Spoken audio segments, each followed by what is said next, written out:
एवढा गोड कार्यक्रम आहे, फक्त मला जेवढा वेळ दिलेला आहे तेवढा तुम्ही फक्त मला शांतता द्या. बापू साहेबांना सांगितलं थोडा ओव्हर टाईम करा. म्हणजे सर्कल असल्यामुळं सांगितलं का माझ्यावर प्रेम आहे म्हणून सांगितलं? नाही नाही, दोन्ही बी. त्यांचं माझ्यावर खरोखर प्रेम आहे, बरोबर आहे का नाही? अगदी माझ्यावर अंतकरणापासून प्रेम करणारी व्यक्ती. ते म्हणे महाराज दररोज 11लाच कीर्तन होतंय, तुम्ही थोडा अर्धा तास आमच्यासाठी शिल्लक करा म्हणे. खूप लांबून लांबून लोक आलेले, काळजी करू नका, तुम्ही फक्त थोडी शांतता द्या. बरोबर 11ला 2 मिनिटं कमी असताना कीर्तन संपेल राहील. विठाल विठाल.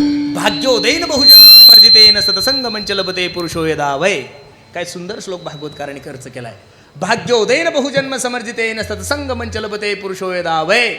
अज्ञान हेतुकृत मोहम्मदांधकारणाशं विदाय हि तदोदयते विवेकः. खूप पूर्वीची परंपरा आहे महाराज. श्रीराम बाबाच्या कृपा आशीर्वादाने हा भव्य दिव्य स्वरूपाचा कार्यक्रम चाललाय. बसणारी मंडळी, अरे काहीतरी पूर्वजन्मीचा ठेवा असल्याशिवाय माणसाला कीर्तन भागवत रामायण कसं आवडलो? नाही शक्य होत. अरे काही काही महाराष्ट्रामध्ये असे लोक आहे महाराज की घराजवळ मंदिर आहे तरी दर्शनाला जात नाही.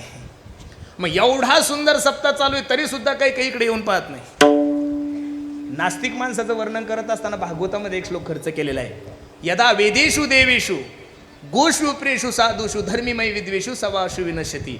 जो वेदाला मानत नाहीये, जो शास्त्राला मानत नाहीये, जो गाईला मानत नाही, जो धर्माला मानत नाही, त्याला नास्तिक म्हणावा. अरे एवढा सुंदर आपल्या रामबाबाचा कार्यक्रम चालू आहे, काही लोक इकडे येऊन पाहत नसतील, त्यांना अधम म्हणा किंवा नास्तिक म्हणा महाराज, बरोबर आहे का नाही?